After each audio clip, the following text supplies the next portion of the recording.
जैसे देवहूति ने साफ कह दिया देना चाहते हो तो मुझे एक संतान का दान दे।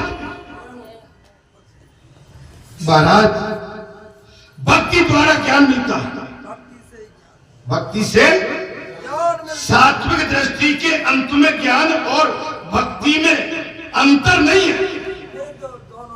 सात्विक दृष्टि और भक्ति एक ही।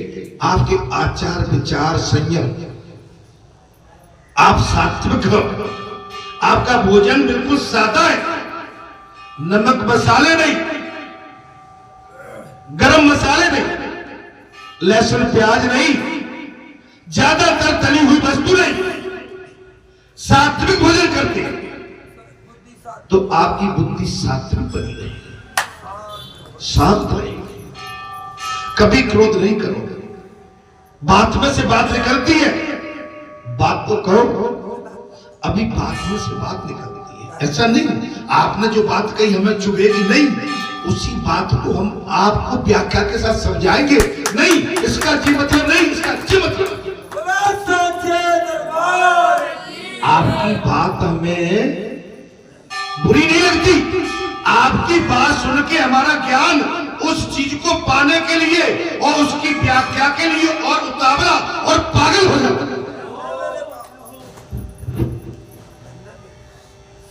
अरे भाई आपने एक कुएं में हमें पटक दिया, एक कुएं में गिरने के लिए नहीं, क्या कुएं में गिर के हम कुएं की थाह ला सकते हैं?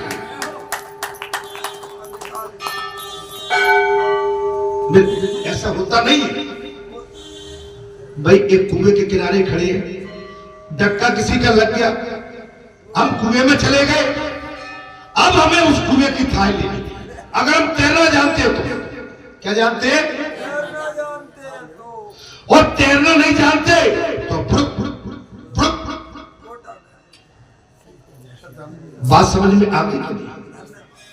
भाई जब तक विद्यार्थी प्रसन्न नहीं करेगा, केवल गुरु गुरु कहता रहे, अगर शिष्य के विद्यार्थी के मन में कोई नहीं महाराज जी बात का तो बिल्कुल उसका उत्तर देंगे।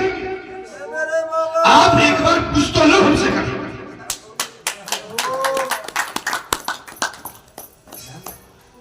पुजारी जी ने कहा महाराज अब न कि भैया कोई कहता है कि देर अब नहीं, हम तो भगवान के लिए उठते भाई, हम अपने लिए नहीं उठते, हम संसार के लिए नहीं उठते, हम संसार की गतिविधि के लिए नहीं उठते, हम तो भगवान के लिए उठते।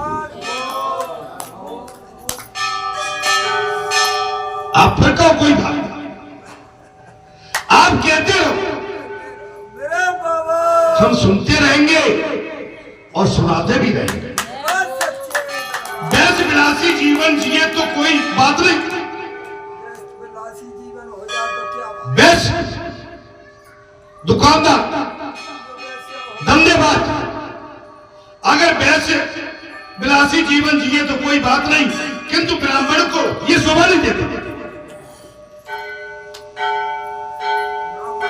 भाई ब्राह्मण का काम है केवल भजन कीर्तन और वेद शास्त्रों का उच्चारण और सन्मार्ग, सत्य मार्ग, धर्म मार्ग, नीति का मार्ग, ये बेचारे जितने भी खेत कल्याण करते हैं, दुकान हाट बाजार करते हैं, इन पर वो दोष नहीं लगेगा। हमारा रखे से दुकान करता है, दोष नहीं लगेगा। राकेश से मतलब और भी होंगे, लेकिन ब्राह्मण को ये छूट नहीं है। ब्राह्मण को दोष लग जाएगा अगर ब्राह्मण कहीं भजन कीर्तन और वेद शास्त्रों का उच्चारण नहीं करता था। अतः कर्दम ऋषि ने सोचा कि एकांत में बैठकर मैं तय करूंगा। देवहूति ने कहा मैं भी त्याग चाहती हूं, मैं त्याग चाहती हूं। विवाह का अर्थ है मन दो तन दो, किंतु मन तो एक ही है, तन तो दो है। विवाह का मतलब है तन दो है, लेकिन पति पत्नी का मन। देवहूति बोली, कथा में आनंद आ रहा है। अब कई भक्तों का तो सवेरा अब हो रहा।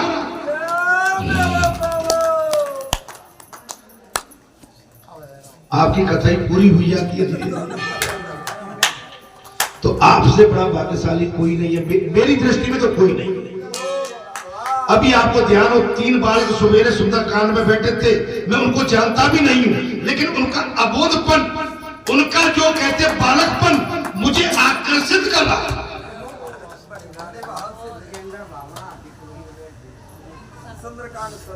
हम आपसे क्यों प्रेम करते हैं?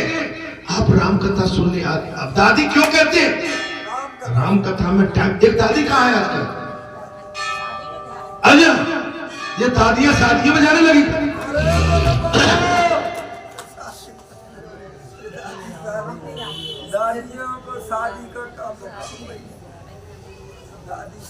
हाँ, अब नहीं भाई, नहीं, वो आजकल रूठ जाएंगे, बुआ लगती होंगी।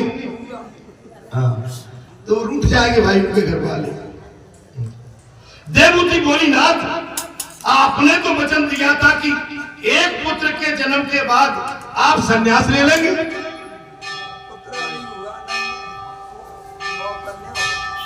महाराज आपने तो वचन दिया था महाराज, बोले एक पुत्र के बाद आप संन्यास लेंगे।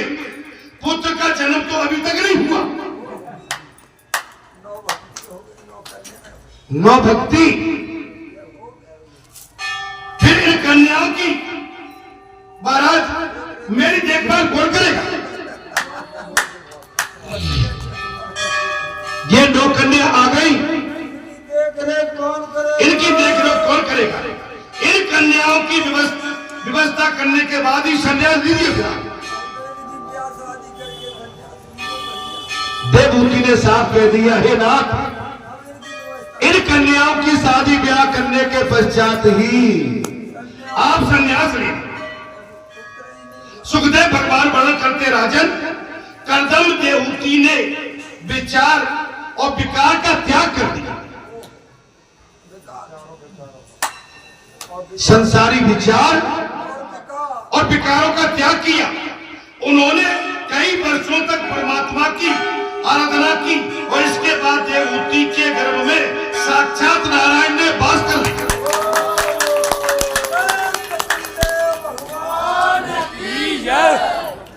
कपिल देव भगवान का अवतार हुआ।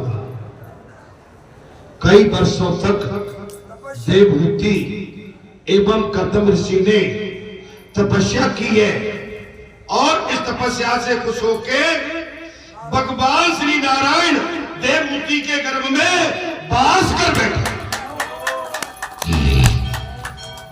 9 मास का समय समाप्त हो गया। भगवान सुखदेव ने कहा, राजन भगवान श्री नारायण देवहूति के गर्भ में स्वयं वास कर बैठे और 9 महीने का टाइम हुआ। आचार्य योगिनियों और साधुओं के आचार्य प्रकट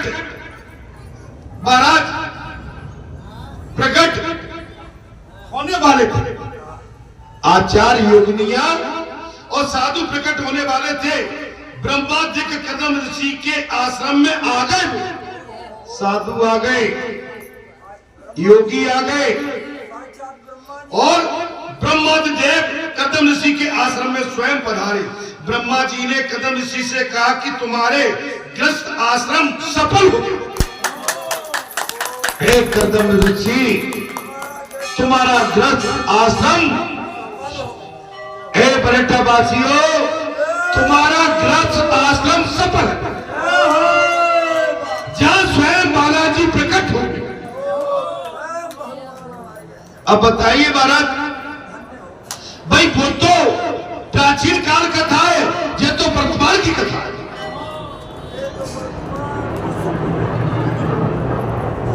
उसको तो हम सुन के सुना के कह रहे हैं, अरे ये तो दिखा के कह रहे हैं।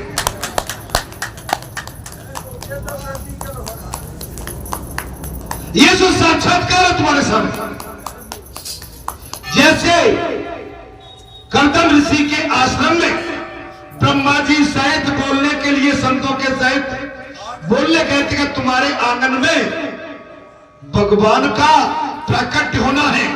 अरे आप पर्यटवासियों, आपके आंगन में हनुमान जी ने 28 साल पहले प्रकट हो गए।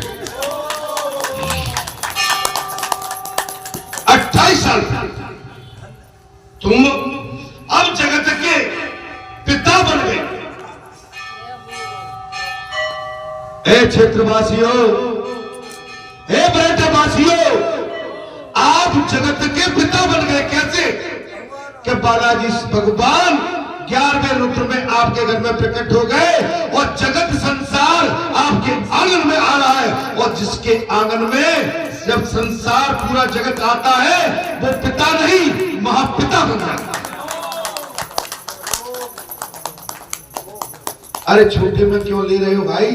अरे मुस्कुराओ, गीत गाओ, बंधाए गाओ, अपने मन को हंसाओ। अरे आज तो आप अपने मन में इतने लड्डू बांटो कि लड्डू बटते बटते माने लड्डू आपके खत्म ही नहीं। खुशियां मना, नाती आ जाए आप बढ़िया मिठाई बांट देते हैं, भंडारे दे देते हैं, डस्टोर कर देते हैं, अरे बर्थडे मना लेते हैं। अरे बालाजी सरकार ने तो तुम्हारी महाराज संसार में ख्याति लगा। कपिल मुनि आश्रम, भगवान का वास, वो बालक जगत को दिव्य ज्ञान देने का उपदेश करेगा। ये बालक जगत को दिव्य ज्ञान देने के लिए आ रहा है। तो तुम्हारे बालाजी सरकार तुम्हारे आंगन में संसार को, जगत को दिव्य ज्ञान देने के लिए बैठे हैं कि नहीं बैठे? अरे बताइए भाई। अरे तुम्हारे अगर 1000 हाथ हो तो तुम्हारे हजारों हाथों में लड्डू लड्डू हो। साफ कह दिया ब्रह्मा जी ने, साफ कह दिया कर्दम ऋषि, तुम्हारे आंगन में जो बालक आने वाला है वो जगत के कल्याण के लिए एवं जगत को ज्ञान देने के लिए आ रहा है। क्या देने के लिए आ रहा है महाराज? ज्ञान का उपदेश करेगा। जीव भगवान के लिए आतुर होता है। जीव क्या है? भगवान से मिलने के लिए आतुर होता है, तब भगवान का अवतार होगा। जब जीव आतुर होगा, व्याकुल होगा कि मेरे आंगन में भी ऐसा ही मेला लगे, मेरे आंगन में भी कन्हैया की भांति और श्री रघुनाथ की भांति और महाराज कपिल देव बालक आए और मेरे आंगन की ख्याति बढ़ी। क्या आपके आंगन की ख्याति बढ़ी कि नहीं बढ़ी? इतना सुंदर मेला लग रहा है। मेला का टाइम है 11 बजे से। 11 बजे से भीड़ होती है। जब तक तो कथा पूरी हो गई, 3 घंटे की कथा निकल गई। आप समझ लो भगवान के दर्शन कब होते हैं? जब आपके अंदर व्याकुलता और आतुरता हो कि हमें भगवान मिलना चाहिए। तब कर्दम ऋषि देवहूति की तपस्या और आतुरता से भगवान उनके यहाँ पुरुष रूप में प्रकट हो गए। वही प्रकट कृपाला दीन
महाराज करदम ऋषि के आंगन में भगवान कपिल देव महाराज अवतार ले चुके हैं और योगी जन योग से ब्रह्म के दर्शन कर सकते हैं। योगी जन योग से अगर आप चाहें तो उनके दर्शन कर सकते हो, कोई बड़ी बात नहीं है। बस अरे सनम कहो जीव मोहि जबई और जन्म कोट अविनाश हो। ए जीव, संसार की वृत्ति को त्याग कर अगर तेरी वृत्ति मुझ में लग जाएगी तो मैं गारंटी देता हूं कि तुझे दर्शन देने में मैं कोई संकोच नहीं। लेकिन जीव है कि मानता नहीं, संसार की चितवन में और संसार के मकर जाल में और संसार के चक्रव्यूह में फंसा पड़ा। कथा में तो आए लेकिन मन फिर भी संसार के भ्रम जाल में फंसा हुआ है। इससे निकलो। यहां पर देवहूति के गर्भ से भगवान कपिल देव प्रकट हो गए, किंतु संसारी लोग शुद्ध भक्ति से भगवान को पुत्र रूप में प्राप्त कर सकते हैं। संसारी लोग भी भगवान को शुद्ध रूप में पुत्र के रूप में प्राप्त कर सकते हैं। तो आपने बालाजी सरकार को अपने पुत्र के रूप में प्राप्त कर लिया।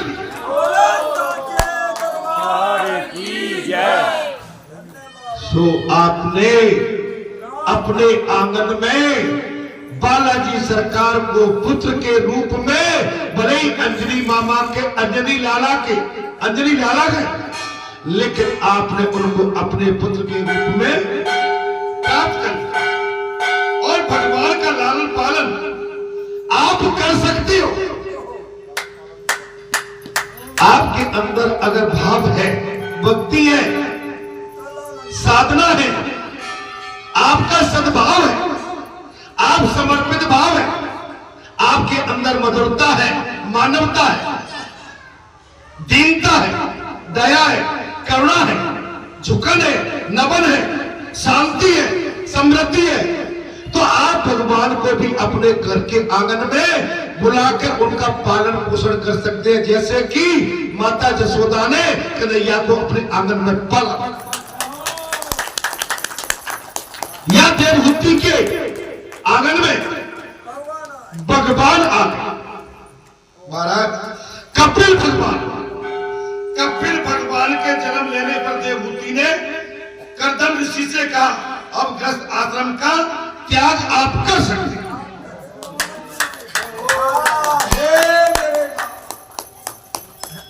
कपिल भगवान स्वयं नारायण श्री हरि करदम ऋषि के आश्रम एवं देवहूति के गर्भ से अवतार लेके प्रकट हो गए और देवहूति ने अपने पति करदम ऋषि से कहा, हे स्वामी, अब आप संसारी संन्यास, संसार को त्याग के आप संन्यास ले सकते। करदम कहते हैं कि मुझे 9 कन्याओं का विवाह करना है। करदम ऋषि ने कहा, मुझे 9 कन्या का विवाह करना है, मुझे चिंता सता रही। मुझे क्या करना है? ये संसार का मकर जाल बड़ा खतरनाक होता है। 9 कन्याओं का विवाह करना है। एक युगल था, प्रभु पर पति की महाराज दृढ़ श्रद्धा नहीं थी और पत्नी ने श्याम वस्त्र पहने और पति ने कान पूछा तो उसने कहा, तुम्हारी दृष्टि में भगवान नहीं। क्या नहीं है? एक युगल जोड़ा था, गृहस्थ आश्रम में रहते थे। एक युगल जोड़ा था, गृह आश्रम में रहते थे। प्रभु पर पति की दृढ़ आस्था नहीं थी। किसकी नहीं थी? पति की नहीं थी। प्रभु पर उसकी आस्था नहीं थी। पत्नी ने श्याम वस्त्र पहन पति ने कहा, पूछा, उसने कहा, तुम्हारी दृष्टि में भगवान नहीं है, अतः मैंने काले कपड़े धारण किए, मैं श्याम के रंग। अब बात आई, महाभारत में एक कथा आती है महाराज, भीम ने प्रतिज्ञा की थी कि कल में अर्जुन का, किसने? भीष्म ने, भीष्म पितामह ने महाभारत में प्रतिज्ञा कर ली कि कल मैं अर्जुन का वध करूंगा। भीष्म पितामह ने महाभारत के अंदर प्रतिज्ञा ले ली, कल मैं अर्जुन का वध करूंगा। भीष्माचार्य की प्रतिज्ञा व्यर्थ नहीं हो सकती, भीष्माचार्य की प्रतिज्ञा कभी व्यर्थ नहीं हो सकती। पांडव सेना में हाहाकार मच गया था। भीष्म पितामह ने जब अर्जुन के वध की प्रतिज्ञा की, पांडवों की सेना में हाहाकार मच गया। अर्जुन तो नित्य नियम अनुसार भगवान का चिंतन करते हुए सो गए।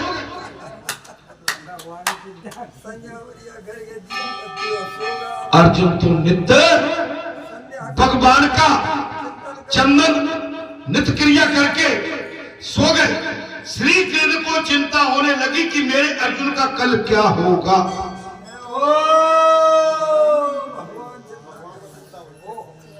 भगवान श्री कृष्ण को चिंता हो गई। भीष्म पितामह ने कल प्रातः काल की अर्जुन के वध की प्रतिज्ञा कर ली है, लेकिन मेरा अमोद अर्जुन इस समय सो रहा है और भगवान को बड़ी चिंता हो गई महाराज कि मेरे अर्जुन का कल क्या होगा। वे अर्जुन से मिलने आए। भगवान श्री कृष्ण रात्रि में अर्जुन से मिलने पहुंचे। अर्जुन तो सोए हुए थे। रात्रि में सोए हुए। श्री कृष्ण ने उन्हें जगाकर पूछा, तुम तो सो रहे हो भाई, तुम्हें नींद कैसे आ गई? सो रहे हो, तुम्हें आज नींद कैसे आ रही है? तो अर्जुन ने कहा कि मेरे लिए जब आप स्वयं जागरण कर रहे हैं,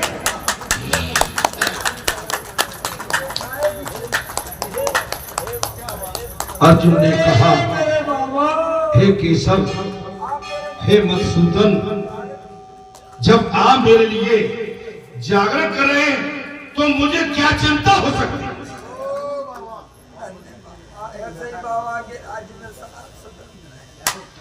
जब आप मेरे लिए रात्रि में जागरण कर रहे हैं मुझे क्या चिंता? तो अर्जुन ने कहा कि मेरे लिए जब आप स्वयं जागरण कर रहे हैं मुझे क्या चिंता?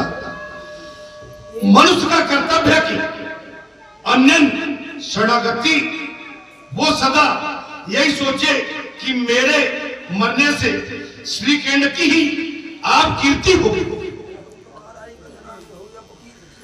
भाई मेरा कल वध होता है, कह दिया अर्जुन ने कि मेरा कुछ नहीं बिगड़ने वाला। तुम्हारे नाम की सील मेरे पीछे लगी है, तुम्हारी अपकीर्ति होगी। क्या भगवान श्री कृष्ण होके अर्जुन के प्रिय महाराज सखा और उसका वध भीष्म पितामह ने कैसे कर दिया?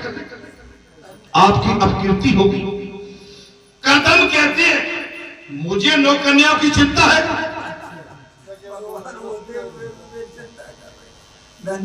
कर्दम ऋषि मुझे नौ कन्याओं की चिंता है। महाराज तो ब्रह्मा ने कहा तुम क्यों चिंता करते हो? तुम्हारे घर तो स्वयं भगवान पधारे हैं।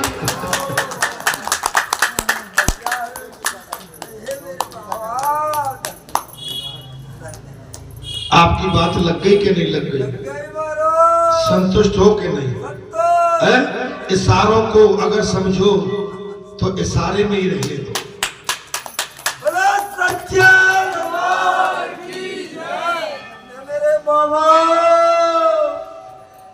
भगवान के होते हुए कभी किसी को चिंता नहीं करना चाहिए, बार बार फड़फड़ाना नहीं चाहिए, ठीक है ना? और जब भगवान से अपना विश्वास कम हो जाता है ना तो भगवान भी सोचते कि भाई मेरे होते हुए मेरा विश्वास ही नहीं करते। इसलिए चिंता तो शरीर नाश हो, चिंता चिता के समान होती है और शरीर का नाश करती है। महाराज तुम्हें चिंता करने की क्या आवश्यकता? तुम्हारे घर में तो स्वयं भगवान पधारे, तुम चिंता करने के बदले प्रभु का चिंतन करो।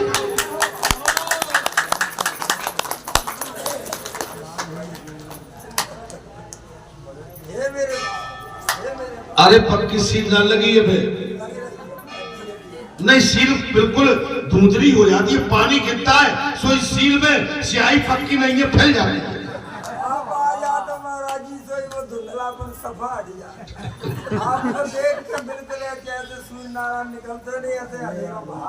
अरे चलो छोड़ो, हमें ऐसे ही बहलाते हो। चलिए ठीक है, आपका जो भाव बालाजी सरकार को बड़े अच्छे से स्वीकार हो और भगवान आपकी सदैव देखभाल और रक्षा करे।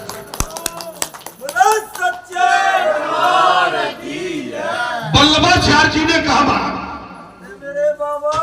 चिंता कदापि न कार्यम, सेवा स्मरण करते हुए वैष्णव तनबंध होते। आप चिंता, मौत आनी है, आएगी एक दिन, जान जानी है, जाएगी एक दिन। ऐसी बातों से क्या घबराना, और जीवन का सफर है स्वाद। हम तो ये सोच लेते हैं, हमने तो कथा में पढ़ा है कि सांस कब बंद हो जाए, तो कल की क्यों, आप तो एक पल की भी चिंता मत करो, कल तो दूर है। अरे पल की चिंता नहीं, अरे ये छाती पे इसको कोई धर के न ले गया और न ले जाएगा।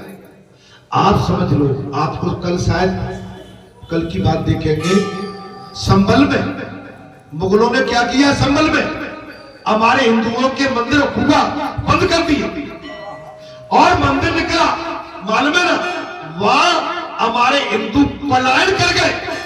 मुगलों का इतना दबदबा संभल में हो गया, हमारे हिंदू पलायन कर गए। हमारे हनुमान जी का मंदिर 500 साल पुराना प्राचीन मंदिर, वो वहां का पुजारी वहां के मुगलों से डर के और 40 साल पहले ताला डाल के चला गया।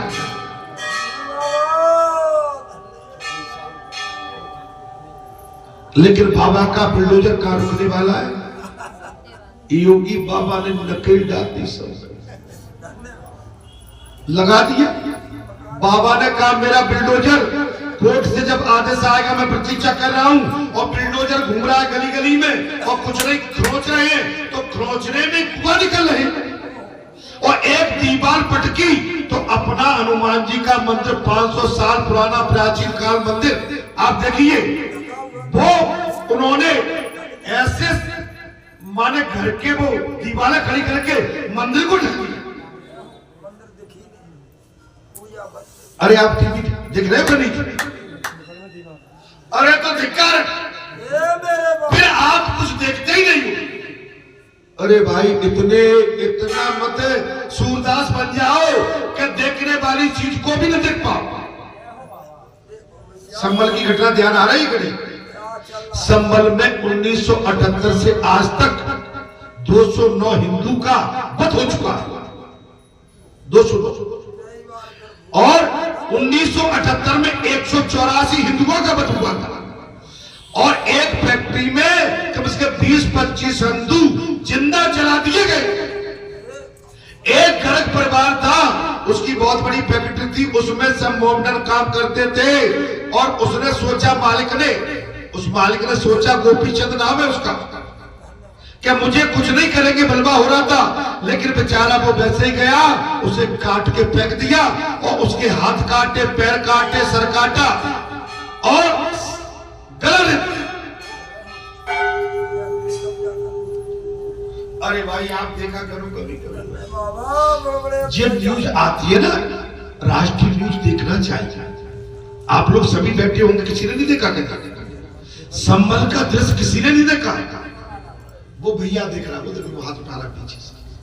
आई एम राइट, मैं जो कह रहा हूं मैं कह रहा हूं ठीक कह रहा हूं। आप अंदाज लगा लो, आपको मालूम नहीं है माने हमारे देश की क्या स्थिति कर दी है। ये राहुल और अखिलेश उन्हीं के पापड़ बेल रहे हैं। योगी ने कह दिया चिंता मत करो, एक एक को मैंने उठा के रख दूंगा।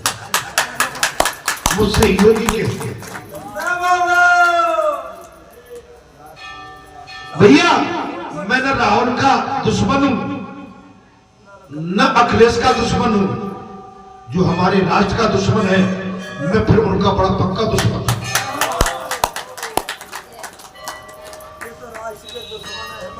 जो राष्ट्र के दुश्मन है, जो सनातन के दुश्मन है। अरे हमारे सनातन की लाज लूटी जा रही है और हम बिल्कुल अंधे बन के बैठे। अरे भाई वोट के चक्कर में इतने अंधे मत हो जाओ।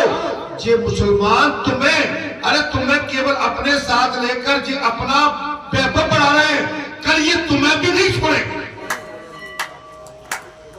मैं इसलिए कह रहा हूं, एक फैक्ट्री का मालिक था, उसमें मुसलमान भी हिंदू सभी काम करते थे।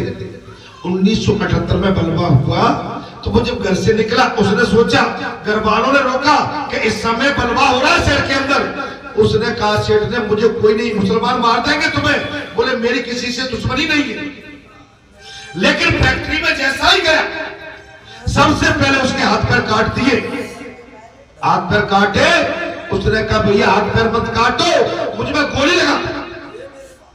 और महाराज और रेतनी से उसका गला रेत दिया। और 20-25 हमारे हिंदू भाई उस फैक्ट्री में डाल के और मिट्टी का तेल डाल के आग लगा दी फैक्ट्री में, जिंदा जल।